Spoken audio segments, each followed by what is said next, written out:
Reporters అందరికీ నమస్కారం. మొన్న 15 తారీఖు రోజు ప్రస్తుత ఎమ్మెల్యే అనిరుద్ రెడ్డి గారు రాజాపూర్లో మరి రిపోర్టర్ల సమావేశం పెట్టి మాట్లాడిన సందర్భంగా నేను మాట్లాడుతున్నాను. అయ్యా ఎమ్మెల్యే గారు, మీరు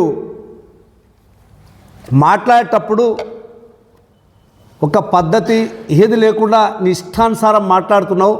అది ఎంతవరకు సబబని నేను ఈ పత్రికా సమ్ముఖంగా నేను ప్రశ్నిస్తున్నా. మరి నీవు ఇదే లక్ష్మారెడ్డి గారు మాజీ ఎమ్మెల్యే, మాజీ మినిస్టరు, కింద స్థాయి సర్పంచ్ స్థాయికి వెళ్ళి వచ్చి ఇవాళ ఎమ్మెల్యే మినిస్టర్ వరకు అయ్యి మొన్న ఓడిపోవడం జరిగింది.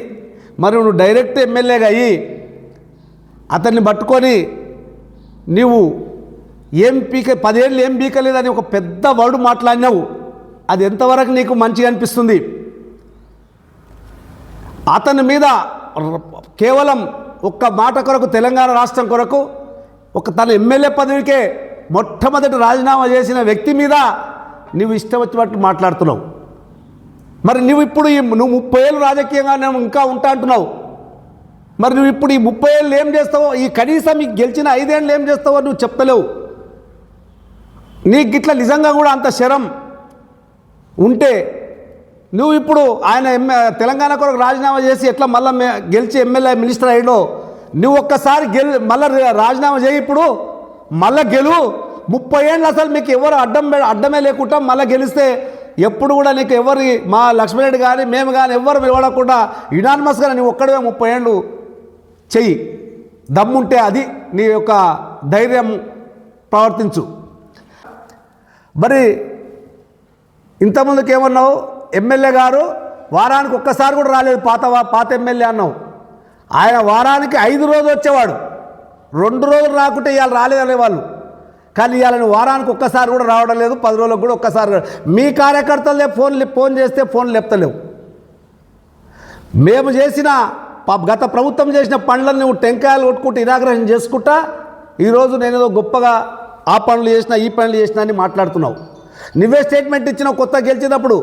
ఉస్కే కాంట్రాక్టర్గా ఉస్కే ఓడలా కొట్టినా కానీ, లేదా బెల్ట్ షాపులు ఎవరు ఫోన్ చేస్తే వాళ్లకు నేను 10,000 నజరాన్ని ఇచ్చి వాళ్ళంతా బెల్ట్ షాపులు మూసేస్తానని మాట ఇచ్చినావు. ఇవాళ ఏమంటున్నావు? నిన్న రాజాపూర్లో మీకు బెల్ట్ షాపులు పట్టించే ధైర్యం మీకు లేదా? పోలీసులకు కలుగుండి అంటున్నారు, పోలీసులకు ఫోన్ చేయమంటున్నావు. మరి ఆ రోజు నాకు ఫోన్ చేయని చెప్పినావు. ఒక్కసారి ఆలోచించుకో. నీ రికార్డు నువ్వే ఒకసారి వెనకేసుకో ఒకసారి, అప్పుడు అది నీకు అర్థమవుతుంది. అదేవిధంగా మొన్న ఇది రోజు ₹1 మాజీ ఎమ్మెల్యే తింటున్నారని చెప్తున్నావు. ప్రూఫ్ ఉంటే చూపించాలి. ఉత్తగానే మాట్లాడి ఎవరో బురదగలడం అనేది చాలా తప్పది. రోజు ₹1 వస్తాయి ఎవరికన్నా? మరి నువ్వు మొన్న 2 నెలలు కాలే వచ్చి నువ్వు ₹100 కోట్ల పెట్టి ఎట్లా గెలిచినావు? ₹100 కోట్ల నీకు ఎక్కడికి వెళ్ళి వచ్చినాయి? పెద్ద పెద్ద బిల్డింగ్లని పాత ఎమ్మెల్యే గారి మీద మాట్లాడుతున్నావు. మరి నీ దగ్గర ఇప్పుడు ఈ గ్రామాయణ స్థాయిలో రంగరేయడంలో నీకున్నంత బంగ్లా ఇట్లకెళ్ళి ఎవరికి లేడలేదు. మరి నీకు ₹100 కోట్ల ఎట్లకెళ్ళి వచ్చినాయి? ఆ గెలవనికి పైసలు ఖర్చు పెట్టడానికి నీకు ఎక్కడికి వెళ్ళి వచ్చినాయి? నీ లెక్కలు ఎక్కడికి వెళ్ళి చూపిస్తావు? నేను 2 నెలలే ఆస్తులు అమ్ముకున్నా, బజార్లో పడ్డాను మాట్లాడుతున్నావు.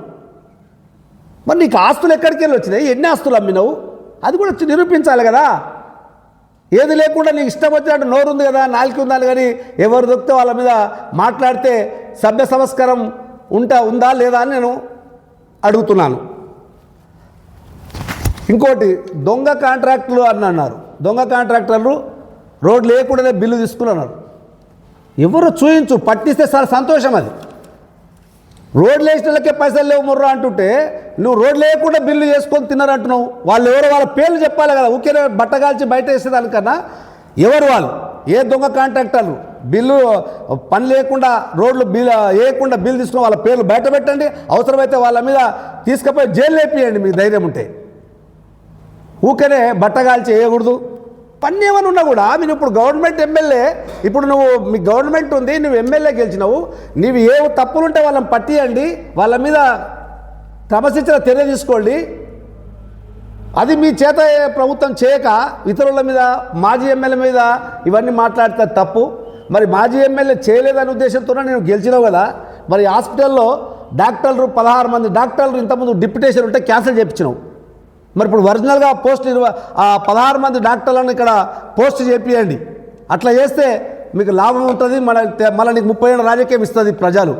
మళ్ళా మీరు అడ్డగోలి ఆ పాత ఎమ్మెల్యేని పట్టుకొని పాత గవర్నమెంట్ పట్టుకొని నువ్వు కూడా సీఎం లాగా సీఎం కేసీఆర్ తిట్టుడు కదా, నేను లక్ష్మణరెడ్డి తిడతానే ఒక కాన్సెప్ట్ మీద పోతున్నావు. అది పద్ధతి కాదు, మంచిది కాదు. నీకు నిజంగా ఈ యొక్క జడ్చర్ల ప్రజల మీద ప్రేమ ఉంటే మిగతా మినిస్టర్ల కన్నా ఎక్కువ ఫండ్స్ తెచ్చి జడ్చర్లను డెవలప్ చేయి. నువ్వు కూడా పాత ఎమ్మెల్యేలను మర్పి, అంతేగాని నోరు ఉంది కదా అని ఇష్టం వచ్చినట్టు అడ్డగోలే మాట్లాడితే ప్రజలు నీకు తగిన గుణపాఠం చెప్తారు. మరి లక్ష్మణరెడ్డితో నువ్వు పోల్చుకోవాలంటే నువ్వు కూడా ఆయనలాగా ఒకసారి రాజీనామా చేసి గెలిచి అప్పుడు నువ్వు మొగోడవని నిరూపించుకోవాలని కోరుతున్నాను. ఇంతకుముందు ఎమ్మెల్యేలు అయితే ఎవరైతే ఉన్నారో వారు ఉన్నతి కోసానికి పాటుపడ్డారు, డెవలప్మెంట్స్ కోసం పాటుపడ్డారు. మరి ఈయన అనుదీప్ రెడ్డి గారు డెవలప్మెంట్ విడిచిపెట్టి తిట్ల పురాణమే ముందుకు తీసుకొస్తున్నాడు. ఏం మాట్లాడినా తిట్లే. మరి డెవలప్మెంట్ కాడికి వచ్చిన లక్ష్మణ్ సార్ మంత్రి ఉన్నప్పుడు జడ్చర్లతో పాటు జిల్లాకు మొట్టమొదటి వైద్య కళాశాల తెచ్చిన నాయకుడు లక్ష్మణ్ సార్. అట్లుంటూ మర్చి ఏం చేసిండు, ఏం బీకిండు, పండుకున్నాడా, ఇదున్నాడని మాట్లాడము అది చిగ్గుచేట అయిన విషయము. నీ ఒక నాయకుడు ఏమైతే ఉన్నాయో మరి ఏనుకో డెవలప్మెంట్ కోసం పనిచేయాలి. ఇంకా నేను నిధులు తెస్తా, అధికారం నాకు ఇచ్చిండ్రు, జడ్చర్లను రూపురేఖలు మారుస్తా, లక్ష్మణుడిని మరిపిస్తా అంటని చెప్పి ఆలోచన చేయాలి. కానీ నేను 30 ఏళ్ళు నువ్వు ఎప్పుడైతే ఎమ్మెల్యే కొనసాగిస్తా అంటని చెప్పి నేను ప్రెస్ మీట్లో పెట్టినావో వాస్తవం దానికి అందరూ కూడా ప్రజలందరూ సహకరిస్తారు. మళ్ళీ నీకు 30 ఏళ్ళు గెలుస్తానే ఎప్పుడైతే ధీమా ఉందో ఇప్పుడు రాజీనామా చేయి. రాజీనామా చేసి గెలిస్తే లక్ష్మారెడ్డి నీ మీద పోటీ లేకుండా మేము నచ్చ చెప్తామంటని చెప్పి ప్రతిముఖంగా చెప్తున్నాం. లక్ష్మారెడ్డి నీకు పోటీ నిలబడ్డాడు. నీకు పోటీ అంటే ఒక లక్ష్మారెడ్డి కాబట్టి మరి లక్ష్మారెడ్డిని 30 ఏళ్లకు నీకు పోటీ లేకుండా మేమందరం కూడా పార్టీ తరఫున టీఆర్ఎస్ తరఫున వారికి పోటీలు నిలబెట్టకుండా ప్రయత్నం చేస్తాం. ఇంకా నువ్వు ఏదైతే సంస్కారం లేని విధంగా మాట్లాడుతున్నావు, అక్కడ పోతే విలేకరుల మీద మాట్లాడతావు, ప్రజల మీద మాట్లాడతావు. నువ్వు అయ్యవారిపల్లె కాడికి వచ్చి ఎలక్షన్లు వచ్చి ఇసుక బంద్ చేస్తాంటని చెప్పి బొడ్రాయి మీద ప్రమాణం చేసినావు. ఎక్కడ పోతే ప్రమాణం చేసినావు.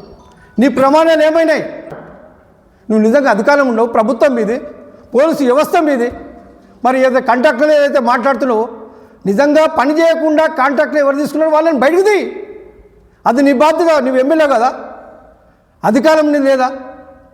కాబట్టి అనుచితమైన వ్యాఖ్యలు చేస్తే మా టీఆర్ఎస్ పార్టీ ఎప్పుడు కూడా ఊకుండదు. దేనికైనా తెగిస్తే కార్యకర్తలు మాలో ఉన్నారు. నీ ఒక మాట మాట్లాడితే 1000 మాటలు మాట్లాడే శక్తి మాకుంది. ఉద్యమాలను చేసి వచ్చిన వాళ్ళం, రాష్ట్రం సాధించిన వాళ్ళం. ఇలా రాష్ట్రం సాధించినందుకు ఎలా మేము మాట్లాడే ప్రతి మాట ప్రజల కోసానికే చేసినాం. కాబట్టి మేము మాట్లాడే శక్తి మాకుంది, మా కార్యకర్తలు ఉంది. నిజంగా ఇప్పటికైనా సరే బేషత్తుగా లక్ష్మణ్ సార్ మీద ఏదైతే ఆరోపణలు చేసినావో దాన్ని వెనక్కి తీసుకోకపోతే రాబోయే రోజుల్లో నీకు ఇబ్బంది కలుగుతుంది. ఇబ్బంది పెడతామంటే అని చెప్పి నేను మీడియా ద్వారా తెలియజేస్తున్నాను.